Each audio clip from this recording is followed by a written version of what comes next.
Hello, beautiful. It's Joe again, and we are back for Fasting Life Week 32. And today I am doing things a little bit different because it is my 4 week mark, and I normally would have been doing my big weigh in body measurements. But as I have reached that point where semi plateau, slow moving, trying new things, I am thinking that I am going to flip over to quarterly body measurements.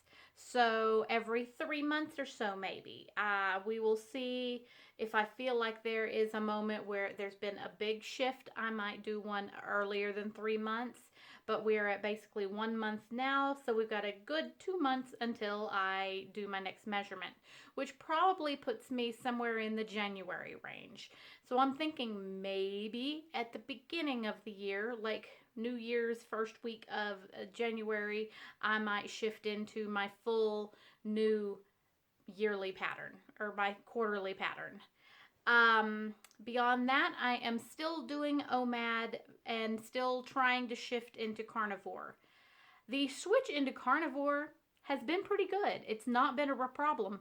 The only real problem is I still am having a hard time giving up all sweets. I am still having a tablespoon or two of honey and sometimes more than I should be having. Uh, Pretty much any food day. And then it was Halloween, and I resisted Halloween candy for 2 days. And then yesterday I lost control, and then I ate some of it, and then I ate all of it because, hey, if I eat it all, it's gone, and then it's not in my face anymore, right? I am trying really hard, and I really thought yesterday was going to be the day that I was going to be strong and not have any kind of sweet at all. That is definitely my fatal weakness. I always knew I liked sweets, but I honestly thought I liked carbs more, and I've had an easier time giving up carb than sweet. I had some M&Ms and that kind of stuff, and uh, you know how it is. There's like a stack a little fun sized, and before you know it, there's a stack of wrappers. But they're gone now. There's no more. I finished them. So, quarterly body measurements. I did weigh in this week, and I was like 168.4. So, give or take 5 pounds basically is what I've been doing. So I also had an alternate day fast when I weighed in. That is another thing that I'm not having a problem with OMAD exactly. I'm having a problem not eating to making myself eat every day. I still sometimes just feel like skipping that day. And like that day, I had forgotten to thaw out my food. I had put, things in the freezer, separated, portioned, froze, and I'd forgotten to pull something out. So by the time it was getting close to time I should be eating, I'm like, oh, there's nothing ready. Oh. So I just didn't eat that day. I am considering whether I'm just going to do my good heavy calorie OMAD and still do alternate day because it feels weird to me to eat every day now, and I can flip it up a little bit here and there as I want. I am also struggling to learn not to count calories. Now, Dr. Kinberry, Dr. Berg, a lot of those YouTube well known carnivore keto doctors really talk sense when it comes into the fact that counting calories was never the right way to go. It was never the smart way to go, and it was never a way that made sense for how our bodies work. It's a dated concept basically. If I'm eating healthy foods and eating good healthy fats, then my body will tell me when I've had enough. And if that means I need a little more that day or a little less that day. For me, the hard part about not counting calories or trying to stop counting calories is that I still worry about under eating. Honestly, if I overeat, I'm just like, well, that's just life. But if I undereat, I could mess up my metabolism and slow my whole system down, which is something I really don't want to do. So mostly I've always counted calories to make sure I don't undereat. Uh, I just haven't been able to give that up yet. I'm still eating to satiation, but I'm still logging it. I'm still just tracking it. Um, Definitely by doing it OMAD, heavy fats, I'm getting good and full. But somehow I can always find room for a little bit of sweets now, can't I? So I'm trying to break from so much calorie counting, although I still enjoy. I'm a creature of habit, and logging the food to make sure I don't undereat makes me happy. I don't know. I don't know where I'm at with that.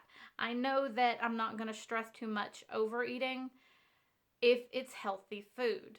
Overeating like I did yesterday with the Halloween candy, I'm going to stress that. That's not good. I shouldn't have done that. But now it's gone. I've moved on. It's a new day. So what you got to do? Another thing that's been going on this week, and it's been going on for a few weeks, but it's really because of COVID and wearing the mask so much, I've been wearing less foundation for weeks now, of course. It took me a while to get to that point. I'd come home and my inside of my mask would just be smeared with foundation. So finally, I'm just like, at first I just started putting makeup on the top of my face and not the bottom if I was going to be wearing it all day because nobody's going to see the rest. And then I just kind of decided not to put foundation on at all if I was going to have a big mask day. We've reached the point where I haven't been wearing foundation at all for several weeks now. And with the cleaner eating, the paleo shifting into carnivore, the healthy diet, the exercise, the not having foundation on to clog up my pores, my skin has been improving. I still have the occasional small breakouts and things, but nothing massive, nothing major. And I have to say, this is about the best my skin has looked in years, if not ever. I've been before I felt weird having my full eye makeup on and my lips on and not have the full face on. And I'm getting used to that now, and my skin is looking so good that it's been working for me. Like today I have a touch of blush on, lips, eyes, eyebrow. That's it. There's nothing else on. I did today put just a dab of my NYX shine primer, just anti-shine primer, so that, because like this picture here, it's a really good picture, but it was at the end of a very long day, and so I was shiny, more shiny than I might ideally want to look. But given that I didn't have anything but eye makeup and lip makeup on, I didn't even have blush on that day. I don't even put the blush on most days. I thought I was going to town today, so I put some on just 'cause. It's not like I wasn't going to be wearing the mask if I did go to town, but that plan all went away anyway, so moot point. But I had my full face on. I didn't even think I was going to get a chance to shoot this video today. I thought y'all were going to get it 2 or 3 days late this week because I have things to do tomorrow. I hadn't shot it yesterday, and here we are anyway, so cool. But that is what is going on with me this week. I have to say, besides a few small little breakouts and everything, but my skin has looked better lately than it ever has before. I am still pretty successfully doing OMAD. I am moderately successful in shifting over into carnivore, and that is another thing, the carnivore. I am actually thinking that we talked about last week, I was going to do meat-based, and I'm thinking more now I'm going to do what they're calling Ketovore, which means that if I want a keto-friendly veggie or fruit, I'm going to let myself have that. I am going to lean more towards veggies over fruits because I'm trying to get away from the sugar. I mean, I resisted buying a pack of strawberries. It was hard. But things like above ground veggies and fruits to a degree. And I say fruits because avocado. An avocado is the key here. I've been wanting an avocado for days. I've given myself permission to have one. The store hasn't had any a couple of days, or I would have had an avocado yesterday and the day before, probably. But avocado is a fruit. I know it's green. It makes me think it should be a veggie, but it's actually a fruit. So the avocado, it's got so much healthy fats in it. It's got good fiber all around. That is, as long as my body accepts it. And my body has never given me any indication of a problem with avocado. And carnivore is the ultimate elimination diet. So even if you don't want to keep and do carnivore long term, it's actually a month of it is a good way to find what your inflammatory foods are. So what I can do is get away from the honey and all the other sugars and things like that. Then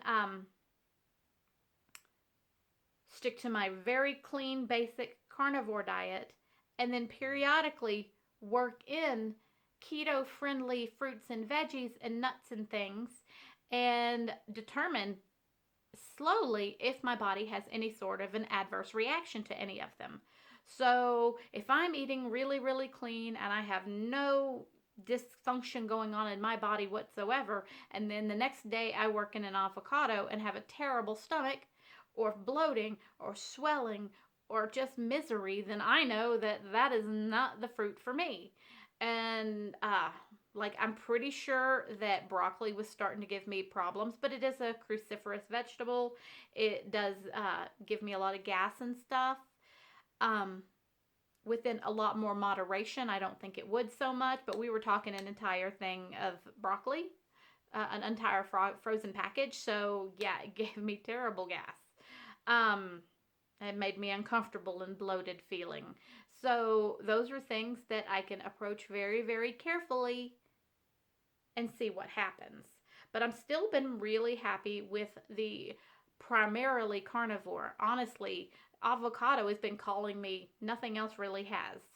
I'm still working on trying to step away from the cheese too, because once again, if I get completely away from it, I can then start working in a little bit here and there and make sure that my body doesn't have a problem with dairy.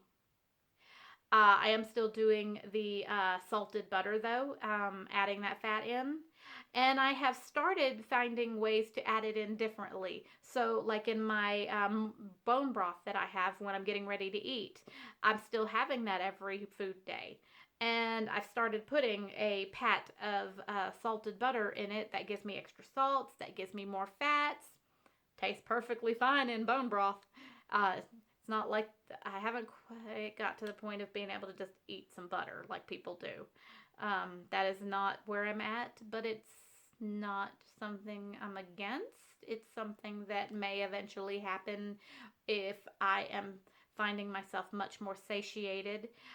Also, Dr. Ken Berry thinks that the gluconeogenesis concern that people have with things like keto, where they're like, you want a high protein, but you want higher fats. Because the protein, if it's too high, will turn into sugars in your body. Your body will flip it to make your own energy, but it'll happen in a too insulin problematic way if you get your protein too high. But Dr. Berry does not think that's quite accurate.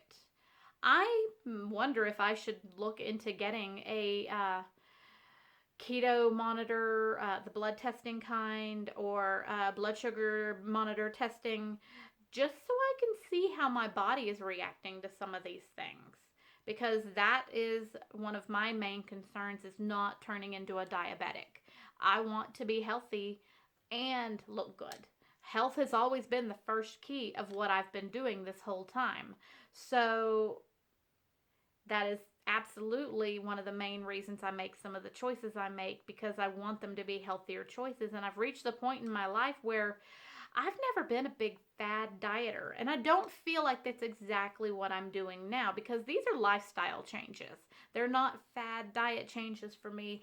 I'm just listening to my body and my taste buds and my whole system and looking at what can be sustainable.